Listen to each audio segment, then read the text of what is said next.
हम normally 1 minute में 12 से 16 बार सांस लेते हैं और सांस लेने में असल में हमारे फेफड़े से ज्यादा हमारे डायाफ्राम और हमारी ये जो पसलियां हैं यानी ये जो रिब केज इनके बीच में मौजूद जो मसल्स होते हैं उनका ज्यादा रोल होता है। यही जब कॉन्ट्रैक्ट होते हैं तो ये अपने कॉन्ट्रैक्ट होने के साथ ही हमारे फेफड़े का वॉल्यूम बढ़ा देते हैं और नाक के जरिए हमारा फेफड़ा अपने अंदर एयर को सक कर लेता है यानी अपने अंदर खींच लेता है। देखिए हमारा ये जो सांस लेने का मैकेनिज्म है असल में ये भी हमारे ब्रेन से ही कंट्रोल होता है। ब्रेन ऑटोमेटिकली ही बिना हमारे हस्तक्षेप के ब्रीदिंग को हमेशा चालू ही रखता है और हम वॉलंटरीली यानी अपने इच्छा से भी खुद से भी डीप ब्रीदिंग वगैरह कर सकते हैं, लेकिन इसमें भी हमारे ब्रेन का ही रोल होता है। क्या करते हैं इस वीडियो में हम बहुत ही शॉर्ट में ये जान लेते हैं कि हमारा ब्रेन आखिर हमारे रेस्पिरेशन को कंट्रोल कैसे करता है, क्योंकि अगर हम इसके बारे में डिटेल में जानने लगेंगे तो घंटे भर का वीडियो भी कम पड़ेगा और हम तो केवल ये नॉलेज के लिए जान रहे हैं। देखिए ये है हमारे ब्रेन का पॉन्स और ये है हमारे ब्रेन का मेडुला ऑब्लॉन्गेटा।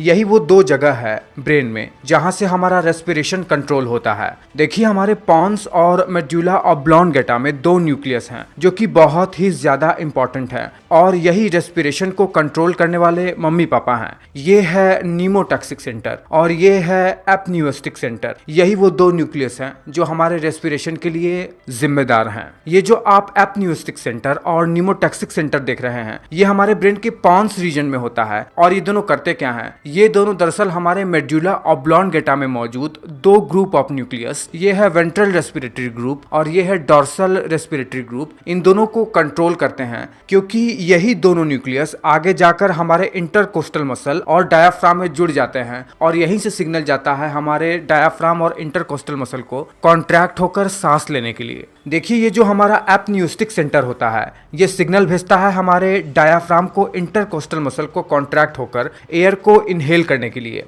कैसे? देखिए ये एपन्यूस्टिक सेंटर सिग्नल भेजता है इन दोनों वेंट्रल रेस्पिरेटरी ग्रुप और डॉर्सल रेस्पिरेटरी ग्रुप न्यूक्लियस को। ये जो डॉर्सल रेस्पिरेटरी ग्रुप न्यूक्लियस होता है दरअसल यही से हम नॉर्मल रेट से ब्रीदिंग कर पाते हैं। डॉर्सल रेस्पिरेटरी ग्रुप ये सिग्नल भेजता है हमेशा इनहेलेशन के लिए। ये जो वेंट्रल रेस्पिरेटरी ग्रुप है दरअसल ये एक्सपिरेशन यानी एक्सहेलेशन के लिए सिग्नल भेजता है। जब हम फोर्सफुली सांस लेते हैं अपने मन से तो यही वेंट्रल रेस्पिरेटरी ग्रुप ही हमें अपनी इच्छा से सांस लेने के लिए सिग्नल भेजता है। अब देखिए जब हम अंदर सांस भरते हैं तब एक समय ऐसा भी आता है जब हमारा लंग्स अपने मैक्सिमम लिमिट तक पहुंच जाता है, उससे ज्यादा वो फूल नहीं पाता है। एपन्यूस्टिक सेंटर फेफड़े को एक्सपेंड करके सांस अंदर भरने के लिए केवल 2 सेकंड के लिए ही सिग्नल भेजता है। उसके बाद सांस अंदर भर लेने के बाद तुरंत ही हमारा ये नीमोटैक्सिक सेंटर एक्टिवेट हो जाता है 3 सेकंड के लिए, जो इन दोनों ग्रुप ऑफ न्यूक्लियस को सिग्नल भेजता है और ये दोनों न्यूक्लियस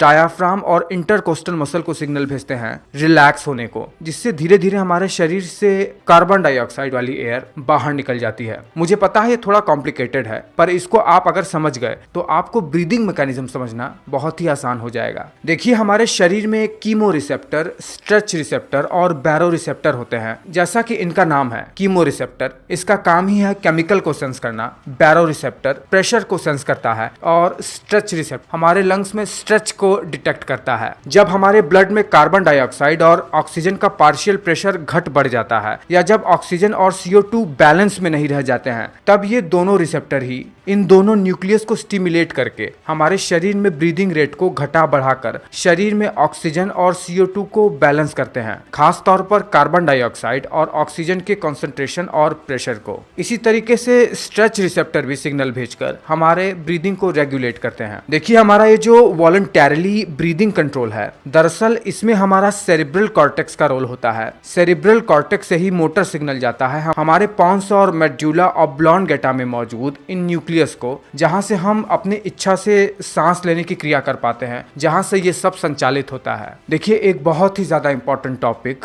जो कि मेडिकल पर्सपेक्टिव से बहुत ही ज्यादा इंपॉर्टेंट है, उसको मैंने बहुत ही ज्यादा छोटे से वीडियो में बताने का प्रयास किया है। उम्मीद करता हूं कि प्रयास सफल रहा है। अगर ऐसा है तो आप वीडियो को लाइक जरूर करना।